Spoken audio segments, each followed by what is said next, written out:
The Savannah Bananas and Jesse Cole, the Yellow Tux guy, have become well known for creating a fans first experience. But if there's one thing that I've learned, if you want to create that kind of incredible experience for your customers, you have to create an incredible community for your employees. So we have Emily Cole today, Jesse Cole's wife and the co-founder of the Savannah Bananas, who is also the brains behind the team culture and what it looks like to actually create a fans first environment on your team so that they go and create a fans first environment for your customers. I cannot wait for you all to hear the behind the scenes of the Savannah Bananas in this episode. The Savannah Bananas. If you don't know what I'm talking about, you have probably been hiding under a rock because they and their yellow uniforms are in everybody's social media feed right now on every single platform. Emily Cole is the co-owner with her husband, Jesse Cole, and I have Emily on today because we're going to talk about how creating a fans first experience, which they are really well known for, actually starts with having your employees, your team members, be the biggest fans. And when I was reading Jesse's book, Fans First, that was the thing that stood out to me the most, was that it actually starts with how we treat our employees, the culture of our team, and how we get them really bought into and in love with the vision of what we're creating for our customers. So Emily is not new to this at all. She was in the baseball field long before she met Jesse, and they together decided to start this venture. She's going to share about that story, about a little bit of the hardships that they've endured, but she's really going to give you a peek behind the scenes to what it takes to pull off this kind of pivoting and innovation and customer-centric experience that they have become so well known for. She's also going to talk a little bit about her latest adventure, Bananas Foster. I cannot wait for you all to get to know Emily Cole. Well, Emily, I'm so excited to have you here. I obviously have read the book, Fans First, and I think your fingerprints are really all over that. And the thing that really stood out to me in thinking about how do we really create these kinds of experiences that are remarkable, that really do put the customer first and stand out in a way that gets people talking and telling stories. It starts with the employees. And there are all these examples in the book that are kind of hidden in there that I'm like, oh man, but that's the secret sauce. So when I was talking to the banana team, they're like, oh, you have to talk to Emily because she is the one who's like helping with all of that and making this team culture work. So thanks so much for hanging out with us. Oh yeah, that's very kind, but definitely a passion of ours, and I'm happy to be here to talk about it. I love it. Okay, so we're going to dive in the same way we do with everybody else. Tell us your favorite community you've ever been a part of and what you love about it. I am so fortunate to have been a part of many great uplifting groups, but one that stands out to me is my village, my running group, my girls, my neighborhood. As a mom, as a leader, as a wife, as a woman, we often, I think, put ourselves last. We eat last. We take care of ourselves last. And I've really started to believe in the mentality of take care of myself first, put the oxygen mask on myself first. And so just having that group that I can rely on every morning to go work out with and start my day with positivity really, I think, sets me up for success in everything else that I do as a mom, as a leader. And so I would say that village, that workout group, that nucleus of moms is what has been my best, most impactful community. I love that you are talking about a local group because I think so often, especially people who listen to this show, most of their communities are online. And I'm always encouraging people, you have to have that face-to-face. You need to find your local people. I understand you have really strong communities in your masterminds or your memberships or whatever it is, but there's nothing like having that group that you can be, walking your dog or walking with your kid in the neighborhood and see somebody that and a 5-minute conversation turns into a 30-minute conversation and you just feel seen in that moment. 100% agree. That's awesome. I love that. Okay. So for those of you that don't know and have been hiding under a rock, the Savannah Bananas are that crazy baseball team that you see dancing all over TikTok.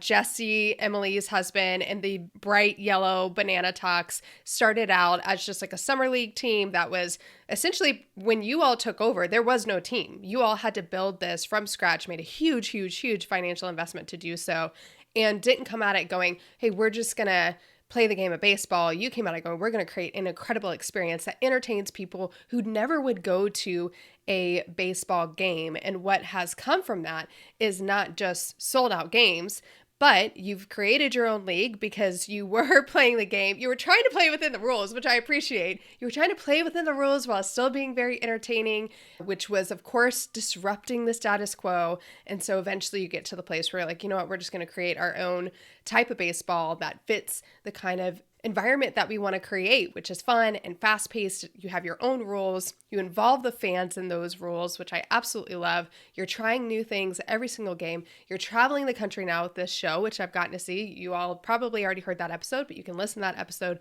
with a breakdown of actually seeing and experiencing it. And you're going on a cruise this year, which I know my family was signed up for, but people don't know yet. By the time this releases, we're going to have a newborn by the time the cruise comes. So we were like, we're not going to be able to make that work. But you all have truly reinvented the game of baseball, but in the process, you've shown business owners how to really create an experience that changes lives, leaves people feeling really good, gets people talking. You know, Seth Godin wrote this book called Purple Cow forever ago, and I think people heard it and really didn't know how to implement it, but you all have shown us how to implement it.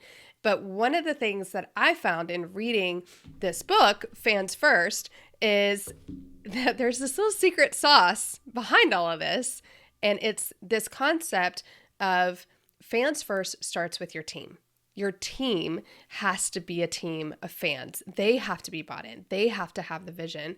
So can you talk a little bit about that? Like, how have you all been able to cast this crazy out there all in kind of vision for your team? Yeah, well, I'll say first that it's been an evolution. You know, people are hearing about us now, and it seems like this overnight success in a way. But this has been almost 2 decades worth of research and testing things for us. So by no means do we have it all figured out. But one of the things that we really have realized over this whole course of us being in this industry is that when we say fans, and the name of our company is Fans First Entertainment. So we truly say the word fans a million times a day. But when we say fans, people envision the people in the crowd, right? But for us, our biggest fans are internal.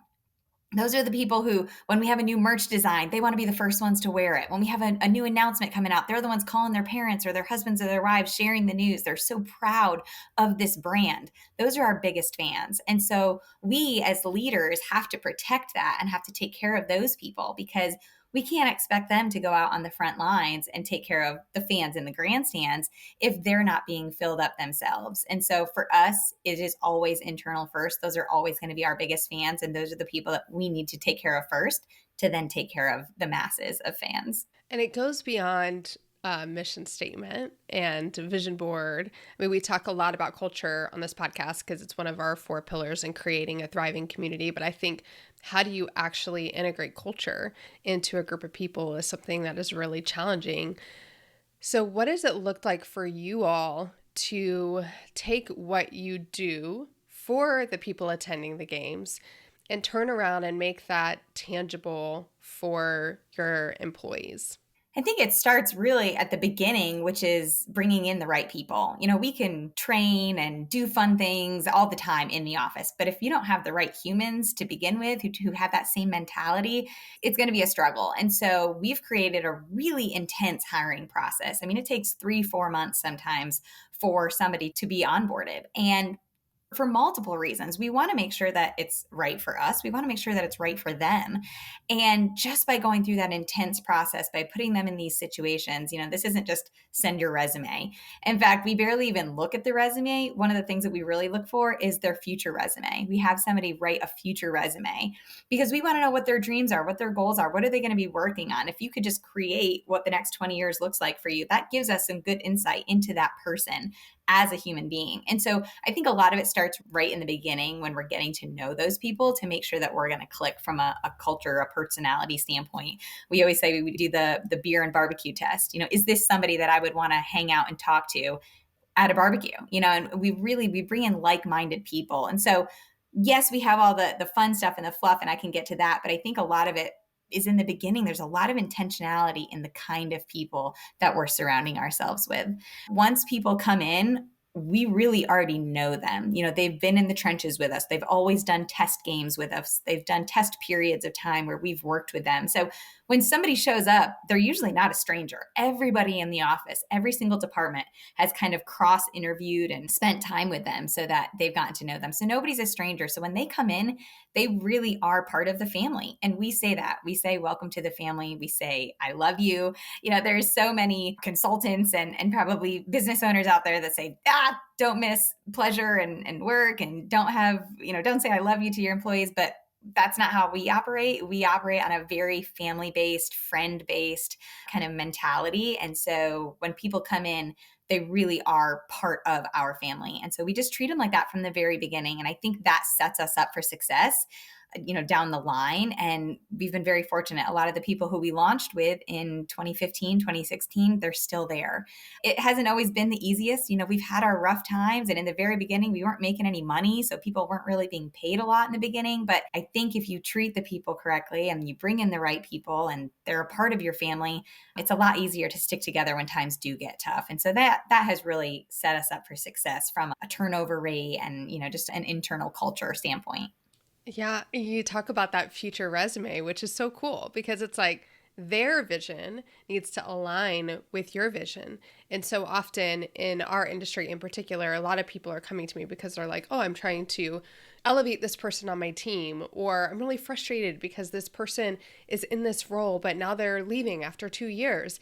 And a part of that is because we were just looking at experience and skills and all of that and not looking at that vision. So that's a really practical takeaway for people for sure. And this whole concept of your team being a family is so valuable because we talk so much about community, and I talk a lot about how your employees, your team is your first community. And when we create a space where people feel like they can belong, they show up more fully in the world. And so you all probably have employees that are showing up fully in all aspects. And one of my favorite stories in the book, probably my favorite story in the book, which is probably not anybody else's favorite, but it is mine, is the story about in the interview process for somebody where it was like you intentionally placed trash in the stadium and you were doing a tour of the stadium, walking them through the stadium to see, are they going to see the trash? And if they see it, are they going to pick it up? And that simple kind of concept that tells you what somebody pays attention to and what their character is goes so much further than what's your resume and your work experience. Yeah, absolutely. Jesse and I were two of the only employees in the very beginning, and then it's grown. And so we are not going to be able to be on the front lines all the time. And so while we would love to teach and coach at all moments, we have to bring in people who are going to do the right thing when we aren't looking. It's the same thing with our players. People always ask, how do you get such good players? It's like, well, there's thousands and thousands of people who want to play for us. And they have to be obviously great athletically. They have to be good on camera and be able to talk and conduct interviews professionally. But they have to be really good people. And they have to be able to make the right choices when their coach or our leadership team aren't looking over their shoulder. And so that's really the whole mentality across the board. I mean, there's a couple hundred people on staff. I would trust any single one of them with my kids. They're really good people. They're going to pick up the trash. They're going to help grandma walk to her seat. And that's the kind of people that we need in our company to be able to do the things that we want to achieve. And that's so important because that every touch point is somebody's experience of your brand. And that's the thing that's going to last for them, whether it's positive or whether it's negative. And in the world we live in today, that one person's one moment of interaction can explode in a good way or a bad way, right? And for you all, it explodes in a good way often. But I think you all understand the risk of hiring and having people represent your brand and knowing that they have so much interaction and so much integration with the customers that you serve. You really do need to be able to trust that they're going to make a banana-like experience for that customer, if you will, in that interaction. One of the things that as talked about in the book, is being able to identify pinch points. And I love this because one of the things that we do with our clients is we help them map out their entire member journey map. So we tell people, every business person out there wants to help you get new customers. Our goal is from the moment that person decides they want to be a customer all the way through the moment they leave, and then you hopefully invite them back in. That journey is our goal. How do we create an incredible experience even when they're leaving and walking out the door, right? And you talk about finding pinch points and allowing employees to have this vision for like, where's there friction in this experience? So how do you get your employees to be thinking about those sort of friction points? And then how do you keep that open line of communication so that it's not a whole bunch of red tape in 3 months before that friction point's actually resolved? Yeah, absolutely. It's a big point of focus for us. We actually map the entire fan journey for us. So we will sit down and we have idea paloozas, which is where a lot of this stuff starts. And that's just a fun way of saying, a casual brainstorming session. But we have these idea paloozas and we say, okay, we're going to map the entire customer journey.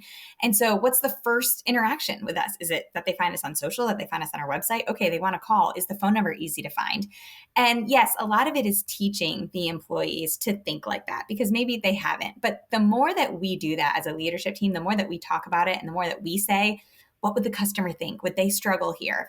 Sometimes we have an empty chair in the office with us and we say, okay, the fan is sitting there listening. We've adopted that from some very famous companies who have done it. But what are they thinking if they're sitting in here with us? So the more that we do that, again, repetition, repetition, repetition with being a leader, the more that we can say those things, then our employees start thinking like that. And we don't even say employees that often, we say team members. And so they've kind of adopted that, they feel like they're the leaders, they're part of the team. But the more that we can share with them, hey, it's always going to be about the fan. This is the first person we think of. Is it hard for them? Where are the friction points? Let's pretend I'm the one buying the ticket for the first time tonight. Map the entire night. The more of those exercises that we go through with them, it just becomes second nature. And now anytime we launch anything, people will stand up. Okay, wait a minute. I've never, hypothetically, I've never done this before. Let me walk through this with you guys. Here are some friction points.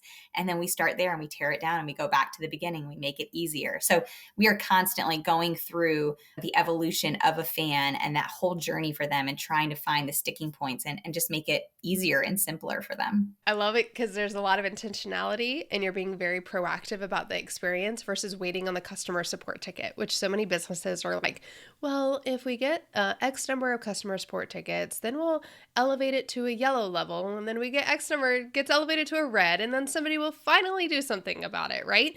But you all are proactively looking for that kind of experience, for the friction points, for where there might be an issue, so that you can create not just a more smooth experience, but where can we eliminate friction, but also where can we add? Where can we add our flair, like that story of the intern who decides to call and turn it into a rap, right? To make that phone call.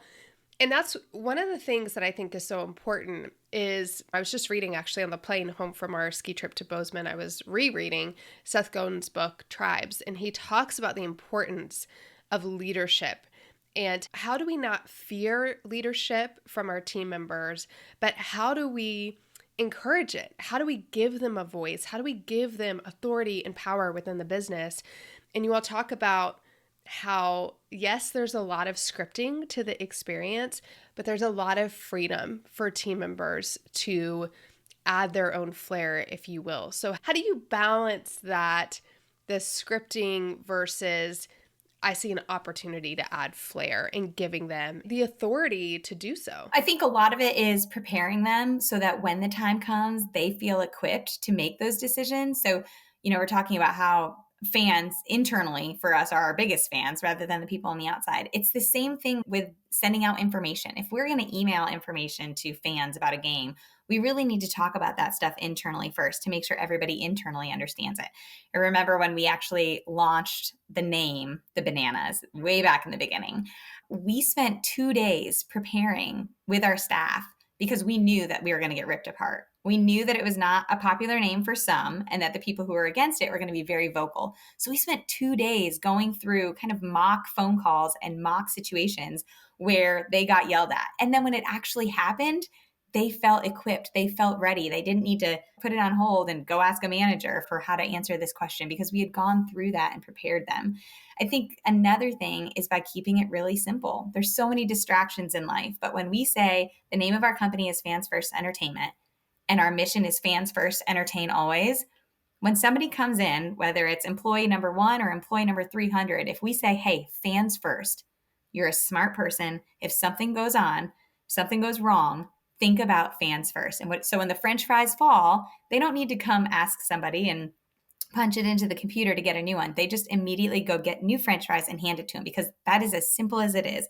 Is it best for the fans? Yes. We can talk about it later. Maybe it wasn't the best decision. Maybe there's a different way to go about it. But in that moment, taking care of the fans, it's the simplest thing. That's the lens that they need to use.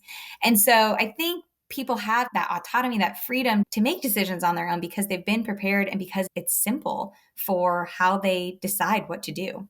And you've hired the right people, right? You said like you could trust them. Like you're smart. You can do this. You understand the vision. You've bought in. And so it's that combination of making sure that you hire the right people, making sure that you have equipped and trained them, and then giving them that authority to make those decisions because you're so confident that they align with the vision. Which if your vision and if your mission is a paragraph on the wall, it's really hard for a team member to live that out in a scenario where they have to make a quick decision.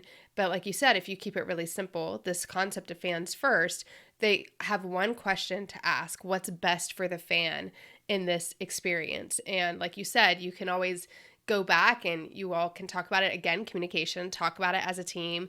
You can talk about how it could have been done differently or better or whatever, or how to prevent the issue from happening in the first place. But it all starts with keeping that really simple vision for the mission of the company, which for you all is fans first.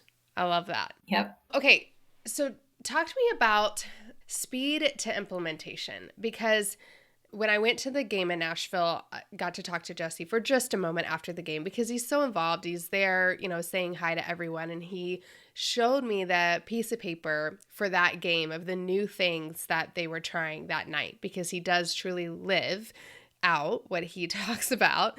You do it in the game. You're always trying new things. You're always, it's not about failure. We all talk about this in business. It's either win or you learn. You never fail, right? We all say this in business, but we don't actually act out that way. Like we don't take risks and we don't implement fast enough that would make anybody believe that we actually don't fear failure. But you all do. You really implement, you take these ideas, and it's like 24 hours later, this idea is happening, or 5 days later, this idea is happening. It's not sitting on somebody's desk, put into a project management system, and maybe we'll get to it in Q4. So how does that play out? Like, first off, how do you do that with your employees? How do you get them to pivot like that and be willing to try and implement? And then how do you get that feedback loop of teaching them and learning from it as a team? So we've tried this. How do we know? Should we keep trying this? Because we talk a lot on this podcast about how employees get overwhelmed very quickly because we have new ideas as visionaries and creators, and we constantly add new projects and new tasks all the time. And then all of a sudden they look back and they're like, oh, wait, I'm doing 50 more things than I was when I first got hired. So how do you create this culture within the team of being willing to try and pivot and change and not needing that kind of everyday structure? And then how do we get that feedback loop so that we know what ideas we're throwing out, what ideas we're moving forward with? Yeah, absolutely. I think this is something that we can all get better at. But again, I'll go back to the beginning process when we're bringing somebody in, especially if they're going to be in the digital space or the creative teams, the entertainment teams. We'll say early on in the interview process that we operate like a speedboat, not like a cruise ship or a cargo ship, which cruise ships we can talk about later, but we can't operate like those. We have to be able to operate like a speedboat. When something goes viral online, we have to be able to jump on that and be relevant that night. That is our time to attack and to do things. So as a mentality overall, our whole culture knows we are going to move like a speedboat. And so again, they're told that early on. They know there's going to be early adapting. They know that there is going to be quick shifts in things. And everybody is okay with that because they've been told early on that is how we operate. If you are a very calculated, very slow thinking person, that's fine, but it's not going to mesh well with this company because that's not how we operate.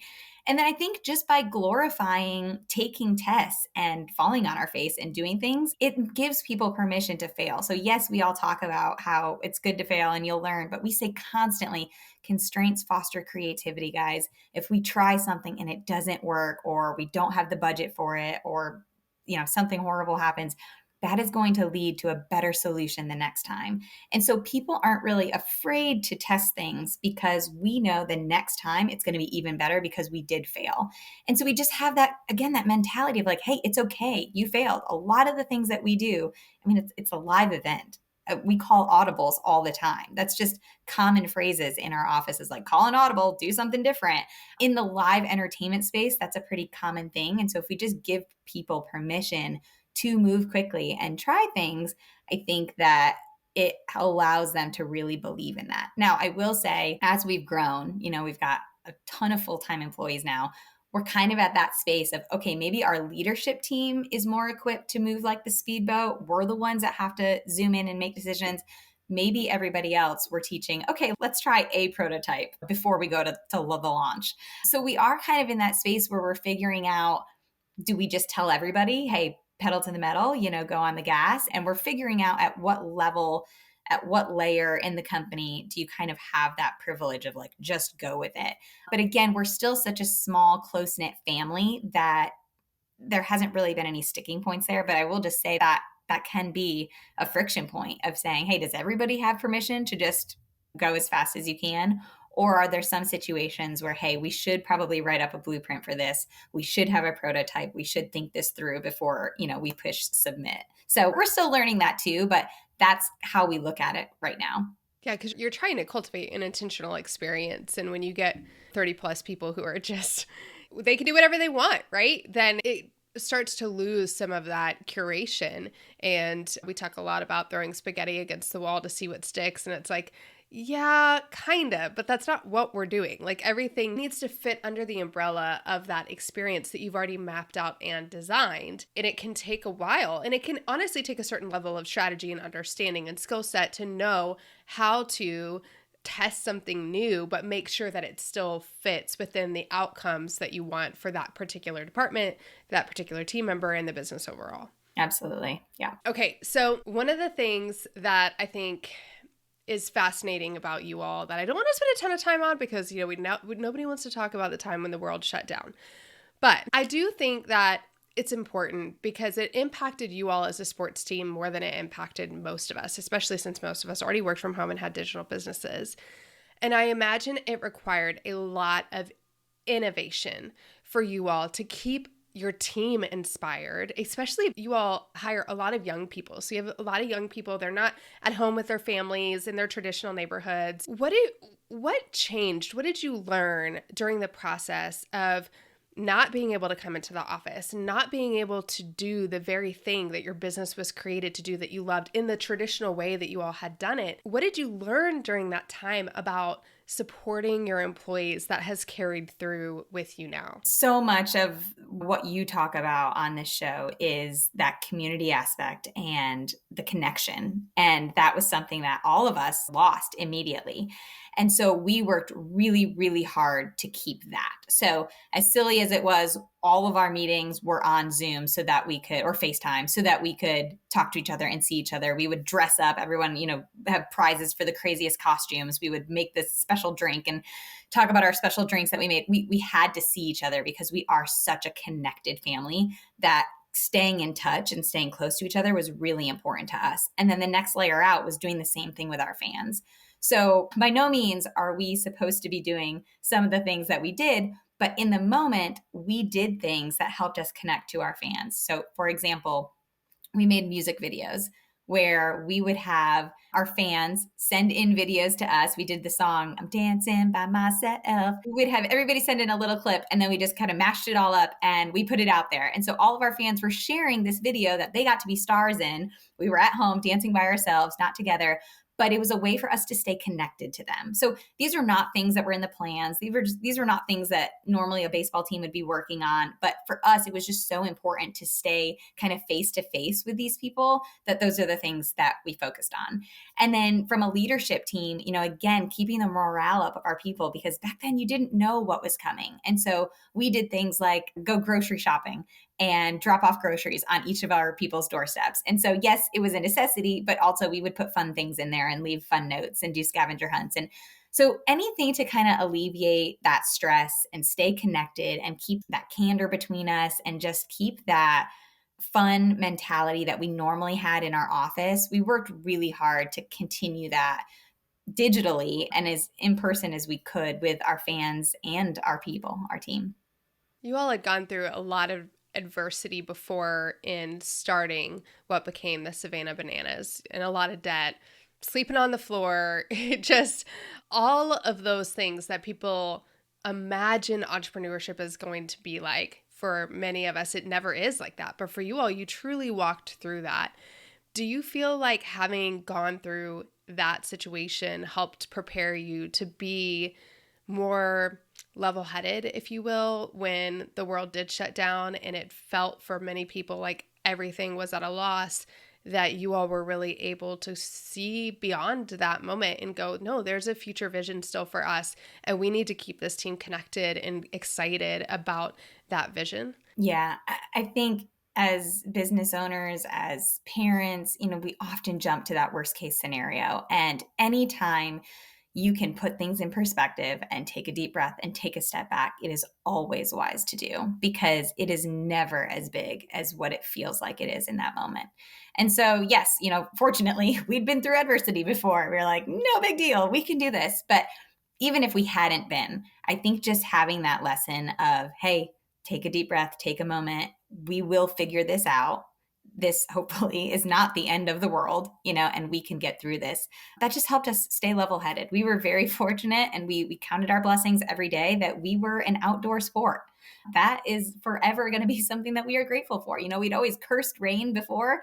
Now we were grateful to play outside. And so just finding those things that were helpful to us and finding those things that were kind of our saving grace, we had that lens of the gratitude and the perspective, and that really helped us get through a very unknown time. And I think having a culture that is familiar with pivot, that's familiar with change. And you talked earlier about giving freedom for people to innovate, but also the speed to implementation being so important. And I was just remembering, I think I was scrolling the other day, and it was like maybe the day after the Grammys when Taylor Swift announced her new album, and she like has that photo of like laying out on a couch or whatever it is, and you all had one of your banana players like imitate that exact same photo. And that kind of timing is essential, right? If it came out this week, we're all talking about the Super Bowl, so we're a little late, right? But you're able to capitalize and maximize on those moments because you give your team that freedom. And when things get hard, you have a team of innovators. You have a team of people who are thinking creatively. I'm curious how you all have been through a lot of iterations. You were the traditional, summer league team, if you will, and then you developed into having Banana Ball specifically and having your own league now, then taking that league on the road, and now you have the party animal team too. So you've got essentially two teams that you run, not just one. And now you have the cruise. What is it like for you all as a team to take what you've done in one setting and go, okay, now we're going to create the same or even better kind of experience on a cruise where we don't have a baseball field. We can't play the game. What is going on behind the scenes as you lead up to this big new first time event that you all are testing? Yeah, for us, it's always going to come back to what can we do better for the fans. And so just like with us, we don't want to get bored. We know that our fans don't want to get bored. And so that's why we are so intentional. Every game has a completely different script. And of course, the game itself, the competition is not scripted. So you never know what's going to happen there. But then the stuff that we can control, the music, the promotions, the entrances, the stars, the celebrities that show up, all of that stuff can be scripted. And it's always going to be different every single night. And so that's the same mentality that we have with what are we going to do in the future? where can we play? What different venues can we end up in? What countries can we go to? How can we do pop-up games? What can keep people interested? What will keep people wanting to come back for more? I think the words that would be the death of us will be, oh, I've already seen it. I don't need to go. And that's not somewhere that we want to be. And so we are constantly trying to innovate and come up with things that people have not seen before. And so, yes, the cruise is a great example of how, as a team going to perform on a cruise. Well, you have to come and see it because we have these ideas and we have these thoughts of how we can entertain you in a way that is not on a baseball field. Fortunately, we have a lot of talent and a lot of that stuff can transition over to something like a cruise ship. There's already a lot of entertainment there. We're going to islands. There are things that we can do there. And so for us, it's just another test of how we can be more fans first, how we can entertain better, how we can create more fans in the world. And that's just constantly what we're pushing for. So when you go to the team or somebody comes to the team and says, we're going on a cruise in the fall and we're going to bring thousands or whatever of our fans with us, how does the team respond? What does that look like? Because I think from a practical perspective, so many of the businesses that we help are day in and day out. It's just the same thing over and over again. And we try to help them see how the individual can have a unique and great experience. And how do we scale that? We have clients who have 12,000 plus members, right? So how do we scale intimacy and personalization when we have 12,000 plus? So for you all, what does that look like to go and say, we're going to innovate in a whole new way? And yeah, we have our summer league. Yeah, we're doing the traveling. Yeah, we've mastered all of that. But, oh, here we go. Like, here's this new thing. It's the cruise. How does the leadership team communicate that in such a way that people are bought in, right? And they don't feel like, oh my gosh, like, oh, I just figured out the traveling thing. I just figured out, like, going to all these cities and having Banana Ball in all these other cities. And now we're doing a cruise. How do you all communicate it in a way that gets them bought into the vision, excited about innovating around it, instead of begrudgingly moving forward with it, which I think is something a lot of the business owners that listen, they have a lot of great ideas and vision, but they really struggle because when they throw something really new, like a live event or something into the mix, their team is like, oh gosh, it's something else to add to my plate. Yeah, absolutely. I think, again, our people are ready for it. They're primed for it because we've told them from the beginning, we're going to be pivoting all over. Cruises, in this specific instant, we've studied the cruise industry for years. As you know, in Savannah, it's an all-inclusive ticket. So all of the food at the ballpark is actually included in your ticket. That's something that we learned from the cruise industry. That all-inclusive entertainment where you go and you pay once, you don't get nickel and dimed, you don't have those pain points of paying. That's something that we've studied for a decade and that we've tried to implement as much as possible. So we've taken our team on 3 or 4 cruises. We've studied it. We've enjoyed that kind of vacation lifestyle. So by saying we were going to go do this specific thing, it was not out of left field for them because they knew that we were really big fans of it. But as a leadership team, yes, we have a responsibility to come to the table with some of the things thought through. I said we're a speedboat and we are. Sometimes something will happen online at night and the next morning we're implementing it. But when we have big projects like this that are kind of different from what our normal day to day is, we have a responsibility to show up and say, we've thought through these things. Yes, you can refine and yes, you can poke holes in it. But just so you know, we've done this research and we've done the homework and this is why it will work, or this is why we're going to test it for our fans. It might not be a money maker, and being honest, this is not. The cruise thing is not a money maker for us. That is not why we're doing it. Why we're doing it is because it is a new way to connect intimately with a small group of fans. We're going to bigger and bigger stadiums. We're going to ballparks that are 40, 50,000 now. And yes, we are going to push ourselves to connect with each fan at the ballparks. But this is a way to take care of 2,000 people for a week intimately, to become really big fans of our brand, for us to become fans of them, to get to know them. This is a way for us to travel internationally, to get to know other countries and work with people that way. So there are other reasons behind doing some of these tests. And if we explain all that and we share that to our people, they will trust in where we are leading them more, because this is not just a kind of whim idea.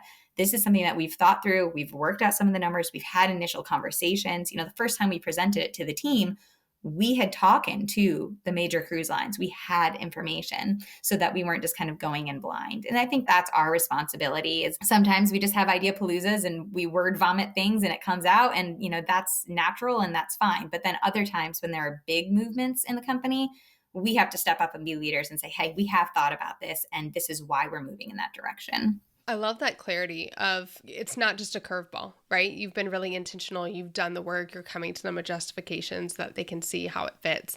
They know that they are in good hands because this is not something that you just haven't thought through, right? You've been studying it essentially for many years.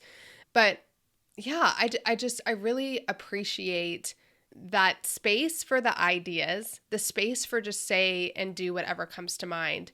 But when we know that this is going to have a big impact on the team, we as leaders have the responsibility to do that work, to really make sure that we are thorough in thinking through how we're going to communicate this and the vision. And I also love, you all clearly have a long-term vision for the value of intimacy and connection with fans and with your team with fans. It's not just the leader, which I think is the other beautiful thing that you all do. I mean, obviously, Jessie was the star for a long time, right? Everybody knew Yellow Tux Jessie.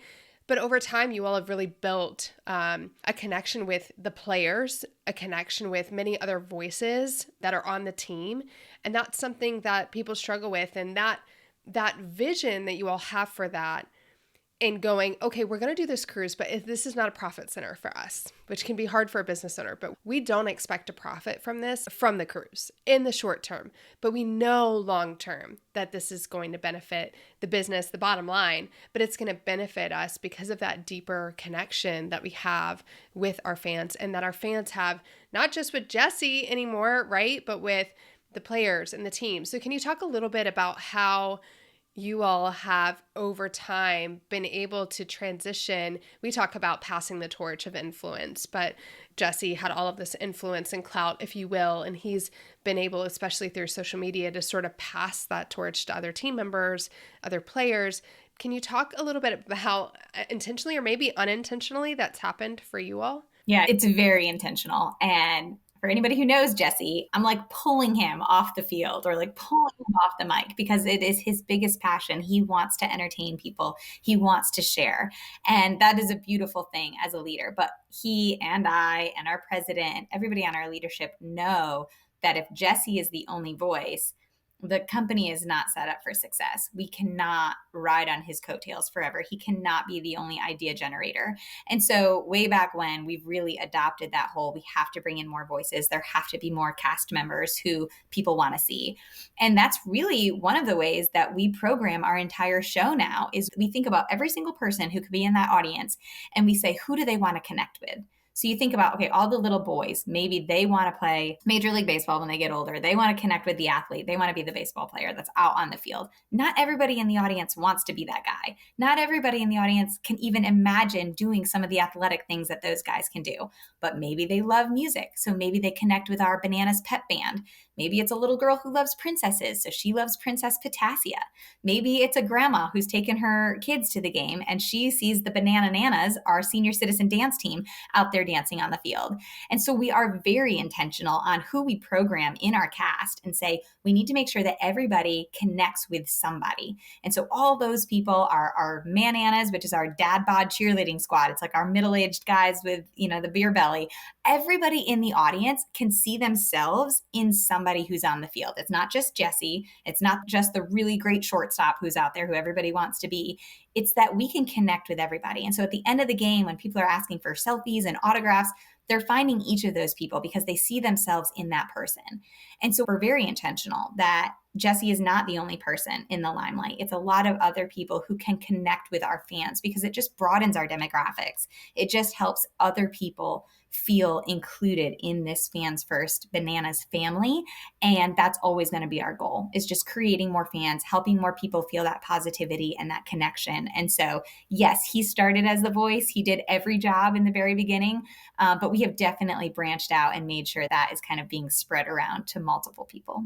That's such a great message for so many business owners because I think many of them are really afraid. When we talk to them, we always redo their onboarding for their customers. And we always talk to them about involving other team members in the onboarding, having them record the videos, having them send personal notes, having them be involved in those touch points. And they get afraid. And honestly, people come to us a lot to hire community managers. They've been running their community on their own. They need somebody to help support them.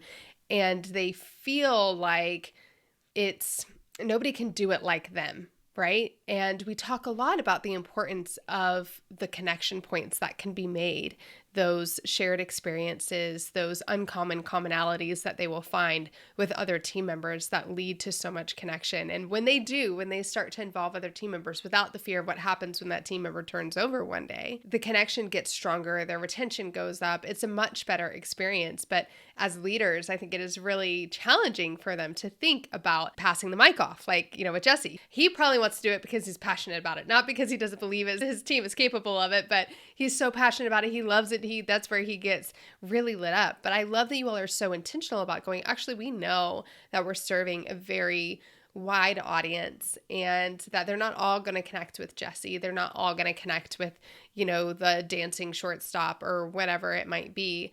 So you not only have curated these, the band and the senior citizen team and the dad bods, you've curated all of that and the princess and all of that.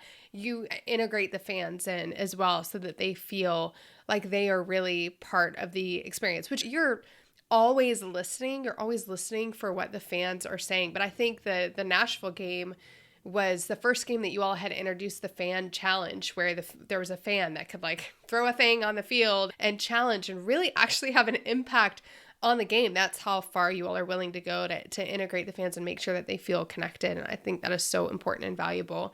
I'm curious, going back to kind of hiring team members, I would imagine that you all have a pretty interesting onboarding process for new team members, or an extensive process. Can you talk just a little bit about what that looks like to onboard into the banana family? Yeah, we started out not thinking that I think it was going to go this way, but we have built a really, really strong internship program. And I know that doesn't work for everybody, but what it allows us to do is really get down in the trenches with people and work with them. In our industry, it is a lot of 16, 18-hour days. It's a lot of travel. It's a lot of last minute things. Like I said, we pivot, we're a speedboat. That lifestyle is not for everybody. And so for us, it's hard to sit through an interview in a conference room and say, this is going to be the perfect fit. We really have to walk the walk with these people and be in those situations where we see how they are under pressure. We see how they react to their teammates at 3 a.m. when it's been a long day.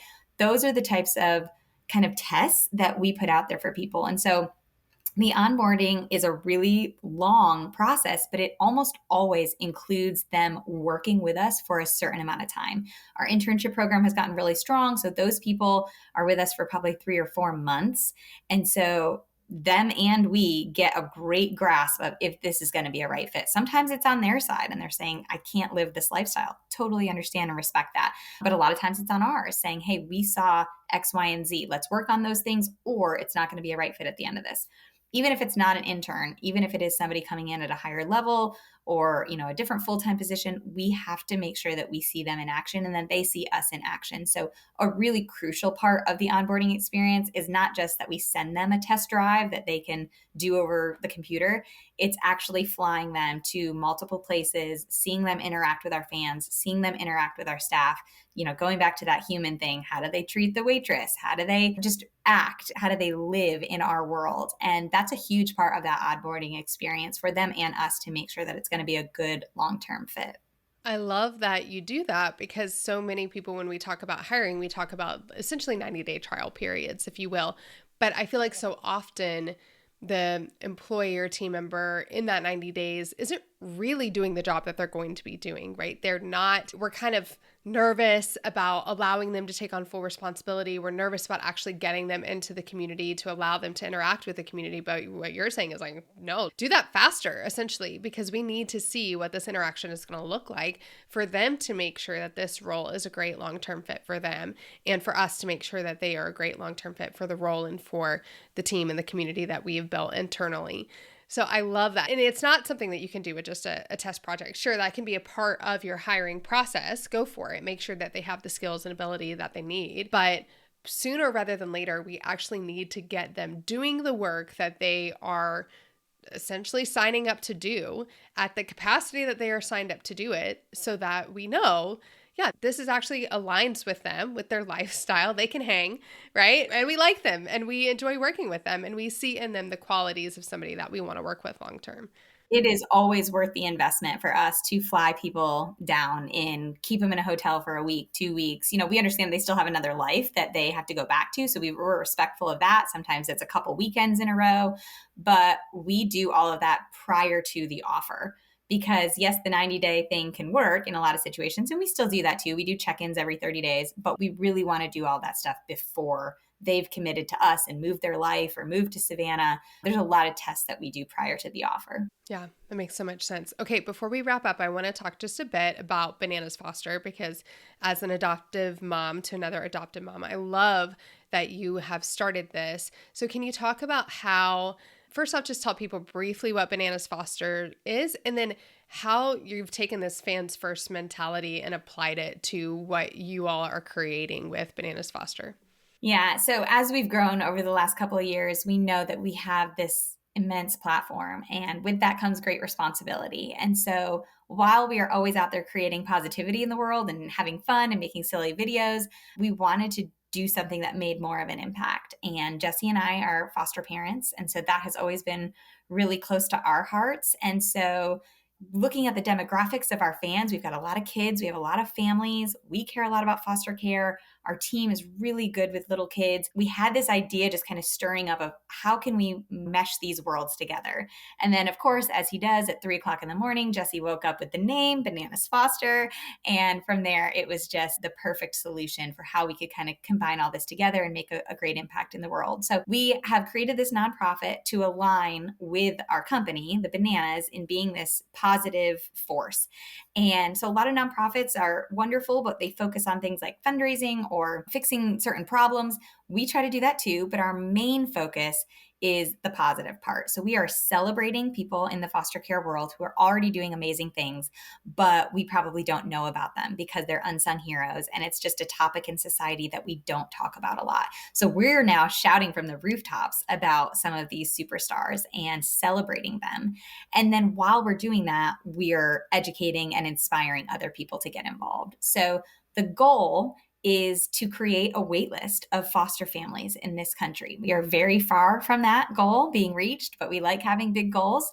We look at what we've created with the Bananas. We're so fortunate to have a wait list now of about 2 million people on a list who are trying to get to one of our live games, which is absurd and amazing. And we're so grateful. And we are inspired by that, because if we can do the same thing with foster families, then we are going to set up a lot of these families, a lot of these children for better success.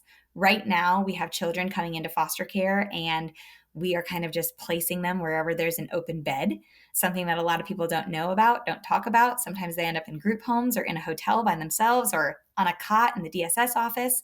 And so our goal is to have a plethora of families just kind of waiting in the wings so that when a child does come into care, we can take care of them in the right way. We can match them with a family who speaks the same language as them, who is in the same neighborhood, so the kids don't have to switch schools, so that they can see their biological brothers and sisters.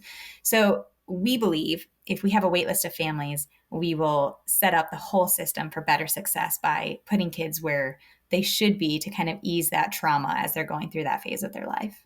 I love your heart for that and how you all are using your platform to bring awareness. Many people who listen know that we took in my 13-year-old niece, who's now married and has her own, but her senior project that she did a presentation was on kids who age out of the foster system, which is another thing that people don't talk about, how unlikely they are to succeed if they age out of that system, just because of so often they are in group homes, so often they are bouncing from home to home to home. And I think what people don't realize is, as foster parents, you actually have a lot more control than people think. We have dear friends that have fostered and ended up adopting 4 boys and are fostering a little girl right now. And we have friends who fostered and they tried to foster teenagers while they had young kids, and that didn't go well. And then they learned, it's like, oh, we don't necessarily have to take teenagers. We can take younger children. And so it is something where it's not for the faint of heart. It is challenging, but at the same time, it's not as disruptive and out of control as I think a lot of families think it has to be. It can be done in a way that you're able to keep your current kids safe. You're able to do it in a way that fits your family and your lifestyle, and just be open to what that might lead to. So I love that you're bringing awareness to those amazing foster families and hopefully creating this space where no kid ages out of the system. And if they do, they're aging out of the system at home, that they feel loved and that they have that warm bed and that family that they get to feel a part of for the rest of their life. Because often that's the challenge, is they age out and there's no family to go back to. So I really appreciate the work that you are doing there and all the time that you have given us. This is awesome. I love just going behind the scenes and hearing your heart for the team and how you all have, to be honest, you all would say this, but you didn't come into creating this team going, we're going to create fans first and we're going to do this with our employees and we're going to have all of this set up and this is how we're going to onboard. You've just morphed into this because you had the vision of fans first, and because you've been so solid on that one vision, everything else has been able to grow as you've scaled. That's the one thing that hasn't changed. And I think that just goes back to being really solid on your mission, really solid on your vision, keeping it super simple so that as times change, as lockdowns and shutdowns happen, as you go from baseball on land to a cruise ship, that everything can grow and morph with it, with that vision, because you've been able to keep it so simple. So tell us how people can get connected. I know there's a huge wait list, but I promise you it's worth it to be on the wait list.